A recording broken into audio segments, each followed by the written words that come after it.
नमस्कार, सुप्रभात। मैं सतन कुमार मौर्य, लक्ष्मी प्रसाद मेमोरियल पब्लिक स्कूल कोल्हा बाजार। आज हम सभी लोग बेबी हालदार जी द्वारा लिखित आलो आधारी नामक पाठ का अध्ययन करेंगे।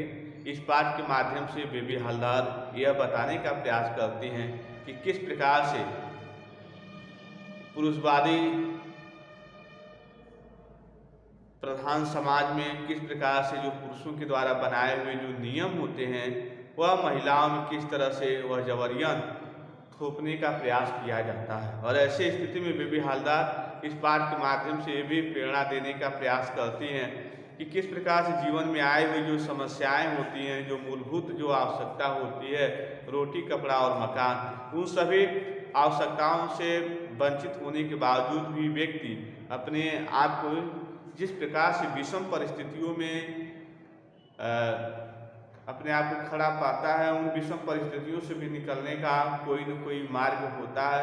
व्यक्ति को कभी भी अपने साहस, धैर्य, धीरज इत्यादि का परित्याग नहीं करना चाहिए। हमेशा साहस एक ऐसा माध्यम होता है जिसके सहारे व्यक्ति अपने जीवन में आए हुए हर एक समस्या का मुकाबला कर सकता है और बहुत बहुत बड़ी बड़ी चुनौतियों से का भी वह सामना करने के लिए काफ़ी तत्पर रहता है। ऐसे स्थिति में बेबी हालदार जी मानव समाज को के अंदर जीवन में आए हुए सभी समस्याओं से लड़ने और समस्याएं जब जीवन में आ जाए तो उसे जूझने की एक प्रेरणा लोगों के अंदर अपनी इस रचना के माध्यम से प्रेरित करने का प्रयास करती हैं या देने का प्रयास करती हैं। खासकर उन महिलाओं को जिन महिलाओं ने अपने जीवन में आए हुए समस्याओं या चुनौतियों का वह मुकाबला न करके वह यह मान लेती हैं कि यदि जीवन न रहे तो समस्या भी न रहे, वह आत्महत्या जैसी चीज़ें वह अपने जीवन में करने के लिए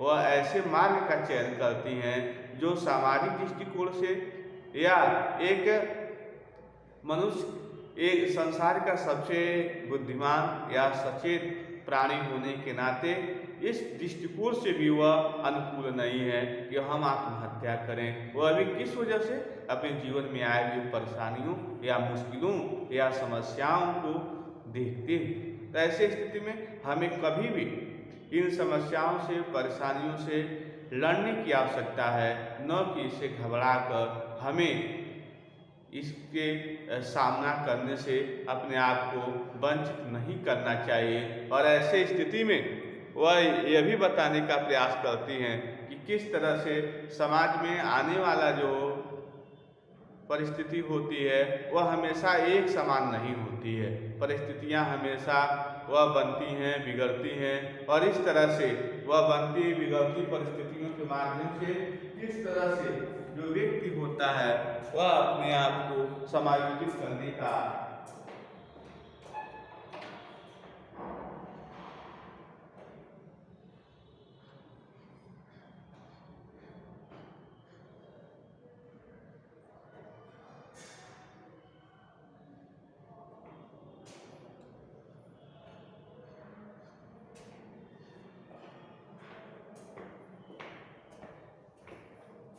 करने का प्रयास करता है। तो आइए देखा जाए कि आगे बेबी हालदार जी हमें क्या बताने का प्रयास करती हैं। तो ऐसे स्थिति में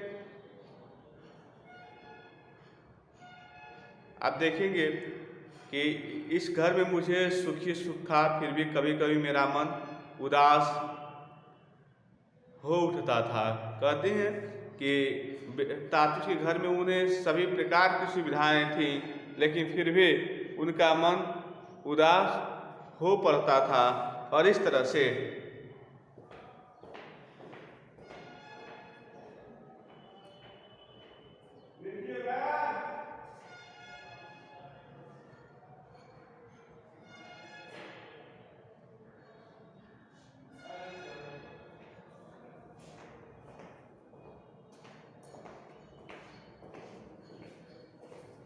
इस तरह से हम यह कह सकते हैं कि बेबी हालदार तातुश की प्रशंसा करते हुए ये बताने का प्रयास करते हैं कि तातुश के घर में जिस तरह से उन्हें वह स्वतंत्रता मिली, किस तरह से एक तातुश ने उन्हें अपने परिवार के एक सदस्य के रूप में उन्हें मान्यता दी अपने घर में काम करने के लिए। और साथ ही साथ तातुस ये भी उनसे कहें कि हमारे लड़के हमें प्रेम से तातुस कह के पुकारते हैं और आप भी मुझे तातुस कह सकती हैं। इस तरह से बेबी हवलदार ने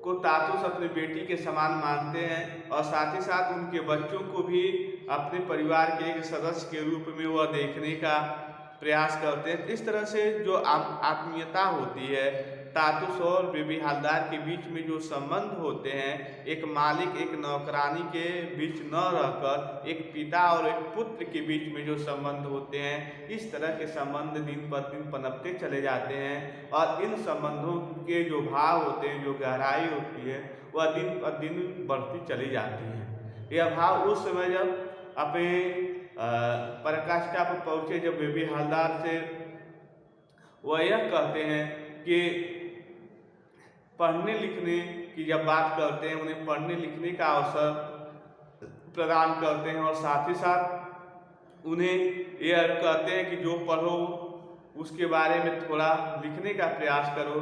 बेबी हवलदार यह सोचते हैं कि हम क्या लिखें, तो तातुस कहते हैं कि अपने जीवन में घटने वाली जो तमाम घटनाएं जो हैं, जो जीवन की तमाम घटनाएं हैं, उन सभी घटनाओं को आप लिखने का प्रयास करें, वही आपकी लेखनी होगी। और इस तरह से बेबी हवलदार ने अपने जीवन में आए हुए सभी समस्याओं का, सभी घटनाओं का बड़े यथार्थ या मार्मिक शब्दों के माध्यम से अपने इस आलो आधारी नामक के शीर्षक के माध्यम से लिखने का प्रयास करते हैं। और इस तरह से वह धीरे धीरे वह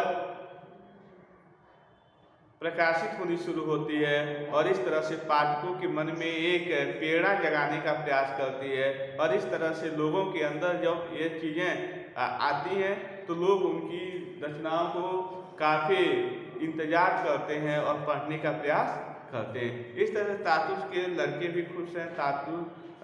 तातुस के जो लड़के हैं वो भी बेबी हवलदार के क्रियाकलाप से या जिस तरह से वह पूरे आत्मीयता के साथ, पूरे समर्पण के साथ, बड़ी लगन के साथ और घरों के सभी कार्यों को बड़े ही ईमानदारी के साथ कर रही हैं, उनसे उनके जो लड़के हैं वह भी काफ़ी प्रभावित हैं। और साथ ही साथ तातुस के जो बंधु हैं, उनके जो जानने और पहचानने वाले लोग भी हैं, वो भी बेबी हवलदार की क्रियाओं से काफ़ी प्रभावित हैं। तातुस हमेशा बेबी हवलदार के क्रियाकलापों को अपने परिजनों के सामने शेयर करते रहते हैं या उन्हें यह बताने का हमेशा प्रयत्न करते रहते हैं कि किस तरह से बेबी हवलदार एक समाज की एक ऐसी महिला है कि जिसका समाज के द्वारा उसका शोषण किया गया, उसके परिवार के द्वारा उसका शोषण किया गया और इस लाचारी, बेहोशी और दीनता भरी इस दुनिया में किस तरह से उसे 3 बच्चों की मां बनने के बाद उसे अकेला छोड़ दिया गया और किस तरह से वह अपने इस अकेले जीवन से भी वह हार नहीं मानी। लोग घरों में काम करना, बर्तन धोना, झाड़ू पोछा करना, खाना बनाना, जो भी काम घरेलू मिले उसको स्वीकार करती गई और अपने बच्चों के पालन पोषण के लिए वह अपनी खुशियों का परित्याग करते हुए बच्चों के भविष्य या खुशियों को संवारने के लिए वह हर संभव समाज के हर एक परिस्थितियों से लड़ने के लिए वह हमेशा अग्रसर होती गई और आगे बढ़ती गई। साथ ही साथ बेबी हवलदार यह भी के बारे में यह भी बताने का प्रयास करते हैं किस तरह से समाज के लोग उन्हें काफ़ी अभद्र नज़रों से यानी वासना भरी नज़रों से देखने का प्रयास करते हैं। फिर भी बेबी हवलदार उन सभी लोगों के नज़रों को काटती हुई या उनसे अपने आप को अलग करते हुए किस तरह से समाज में वह अपने आप को व्यवस्थित करने का प्रयास करती हैं। यह भी तातुस अपने परिजनों से या अपने बंधुजनों से बेबी हवलदार के बारे में बताने का प्रयत्न करते हैं। आइए देखा जाए, इस घर में मुझे सुख ही सुख था। बेबी हवलदार कहती हैं कि तातुस के घर में मुझे सुख ही सुख था, फिर भी कभी कभी मेरा मन उदास हो उठता था क्यों उदास हो उठता था? क्योंकि वह अपने बड़े लड़के से 2 महीने से वह नहीं मिली थी। क्यों? क्योंकि 2 माह से मुझे अपने बड़े लड़के की कोई खबर नहीं मिली थी। तातुस शायद यह समझते थे, तातुस भी इस बात को जान गए थे। एक दिन हठात हठात मतलब अचानक उन्होंने पूछा। एक दिन हठात अचानक उन्होंने पूछा, बेबी तुम्हारा बड़ा लड़का कहाँ रहता है? बेबी तुम्हारा बड़ा लड़का कहाँ रहता है? तुम कभी जाकर उसे मिलती क्यों नहीं? तुम उससे मिलने के लिए कभी जाती क्यों नहीं? एक बार, दो बार, तीन बार वह पूछे ही जा रहे थे।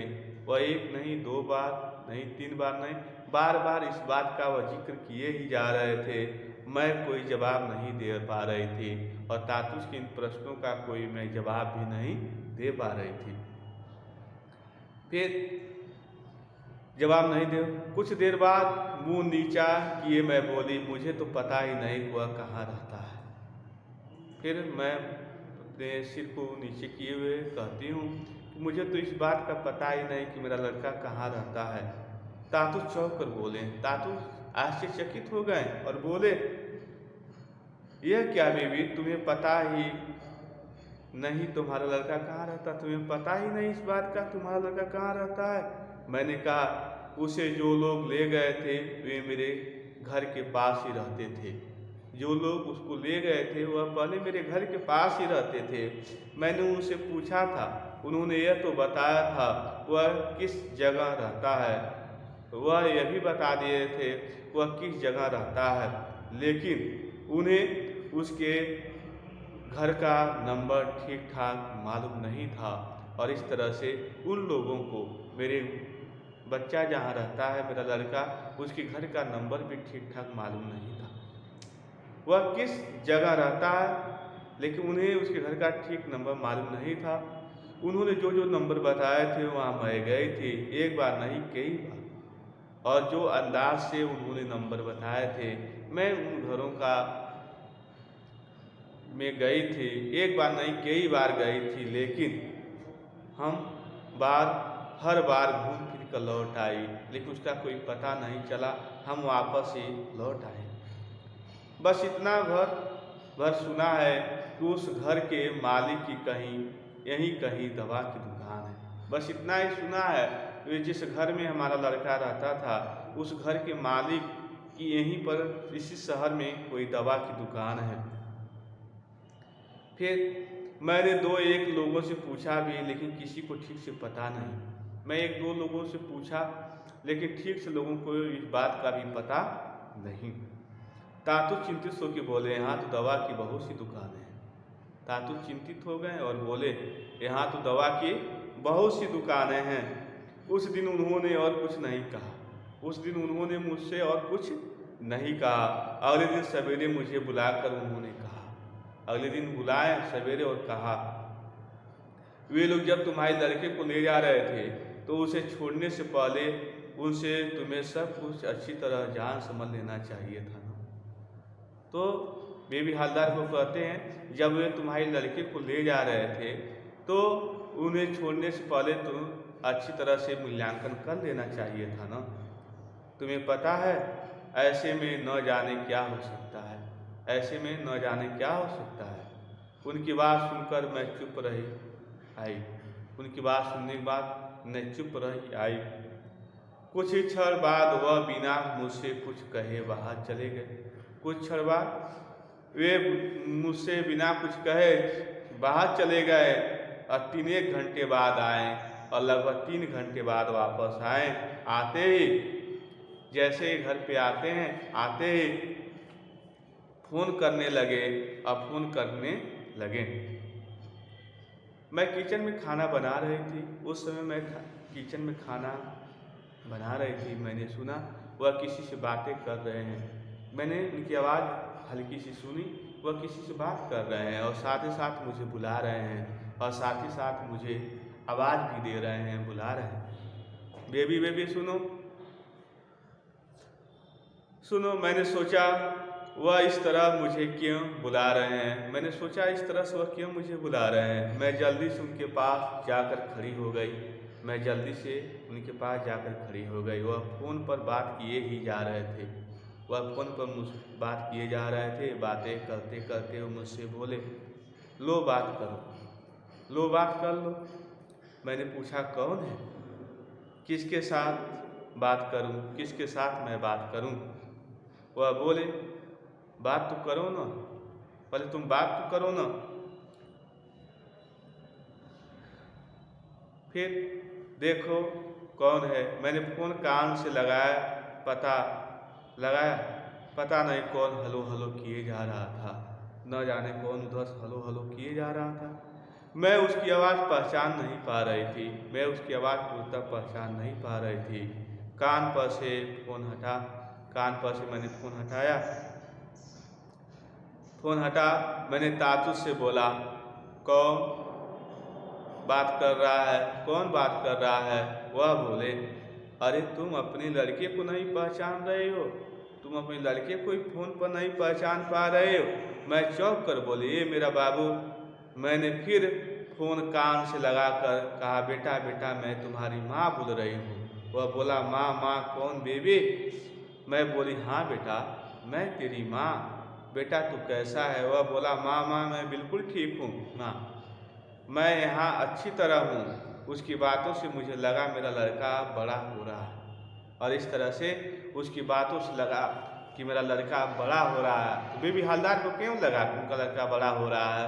क्योंकि बेबी हवलदार का लड़का कहा, माँ मैं बहुत ठीक हूँ। इस बात से यह प्रतीत होता है उनका लड़का अपने जीवन में कुछ ऐसी चीज़ें हैं जो ठीक नहीं है, फिर भी वह ठीक है कह रहा है और अपनी समस्या को छिपाने का प्रयत्न कर रहा है। यह बड़े बच्चे ही करते हैं, छोटे बच्चे नहीं करते। इस तरह से उसका आवाज़ भी बदल गई थी। 2-1 मास में वह कितना बदल गया था। 2 महीने हुए थे, अभी कितना बदल गया था। उसे देखने की मेरी बहुत इच्छा होने लगी और उसकी देखने की भी मेरी बहुत इच्छा होने लगी। लेकिन तातुस भी समझ गए मेरी इच्छा, तातुस भी समझ गए। उन्होंने पूछा, लड़के से मिलने जाओगी? उन्होंने पूछा, लड़के से मिलने जाओगी? मैंने कहा, आप जब ले जाएंगे।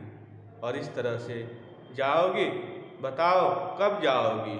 तो मैंने कहा, आप जब ले जाएंगे, आप जब समय मिले तब। कुछ दिन बाद अपने लड़के से एक दिन मिलने गई। कुछ दिन बाद मैं अपने लड़के से एक दिन मिलने के लिए गई तो देखा वह बाहर पौधों में पानी दे रहा था। मैंने देखा कि वह बाहर पौधों में पानी दे रहा था। मुझे नहीं लगा कि वह वहाँ ठीक से है, मैंने सोचा इन लोगों की ये वयस क्या काम करने की है? वयस मतलब उम्र। इन लोगों की उम्र ही क्या है काम करने की, लेकिन मजबूरी है। लेकिन मैं कर भी क्या सकती थी? मेरे लड़के ने जल्दी जल्दी पास आकर मुझे प्रणाम किया। अपने भाई बहन को देख कर वो बहुत खुश हुआ, अपने छोटे भाई बहन को देखने बहुत खुश हुआ। उसके पास से मैं जब चलने लगी तो वह उदास हो गया। मैंने तब सोचा उसे अब इस घर में नहीं रखूँगी। मैंने सोचा मैं अब उसे अपने घर में नहीं रखूँगी, जैसे भी हो उसे अपने पास ही रखूँगी। तातुस वापस यह सब समझते थे, तातुस शायद यह सब समझते थे, लेकिन बीच बीच में मुझसे उसे फ़ोन कर हाल चाल जानने के लिए कहते रहते और बीच बीच में मुझसे हाल चाल फ़ोन करके जानने के लिए कहते रहते थे। मैंने उसे फ़ोन करती, मैं भी उससे फ़ोन करती तो वह सिर्फ यह जानना चाहता कि मैं कहाँ रहती, घर का नंबर क्या है। मैं सोचकर बात काट देती या टाल देती।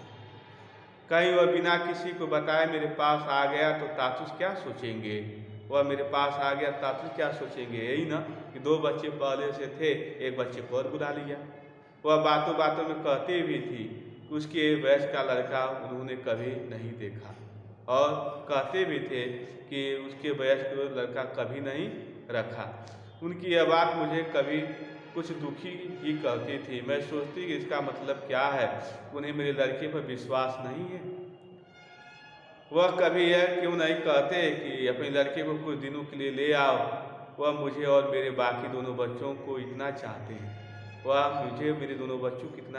हैं, फिर मेरा बड़ा लड़का ही क्यों नहीं उन्हें भाता, भारी पड़ रहा है और क्यों नहीं भाता। मैं कुछ समझ नहीं पाती, लेकिन कहती भी कुछ नहीं। लेकिन मैं तातू से इस बात का भी जिक्र नहीं करती कि मैं अपने बड़े लड़के को यहीं पर लाऊंगी, अर्थात मुझे अपने बड़े लड़के को यहाँ पर लाने के लिए इजाज़त दीजिए, मैं उसके साथ यहीं पर रहना चाहती हूँ। और इस तरह से तातुस भी साफ साफ ये मना कर चुके थे कि मैं इतनी वयस्क के लड़के को कभी भी घर में रहने के लिए पनाह नहीं दिया। और इस तरह से यह बात न तो बेबी हवलदार को समझ में आती थी और मन में उनकी बड़ी खिन्नता होती थी। वह मुझे और मेरे बच्चों को तो इतना चाहते हैं, लेकिन फिर मेरे बड़े लड़के के बारे में इतनी उनके मन में भ्रांतियाँ क्यों हैं, क्यों नहीं विश्वास कर रहे हैं? उनको क्यों ऐसा लग रहा है कि मेरा बड़ा लड़का यहाँ आएगा तो कुछ ऐसे काम कर देगा जो सही नहीं। फिर तरह तरह के उनके मन में ख्याल आते हैं। वह अपने बड़े लड़के को लेकर काफ़ी परेशान रहती है, लेकिन वह तातुस से यह जानने का प्रयास करती है कि तातुस कभी कह दे कि तुम अपने बड़े लड़के को भी ला कर नहीं रखो, लेकिन तातुस द्वारा इस तरह से नहीं कहा जाता है, इसलिए उसके मन में तमाम तरह की बातें हमेशा चलती रहती हैं।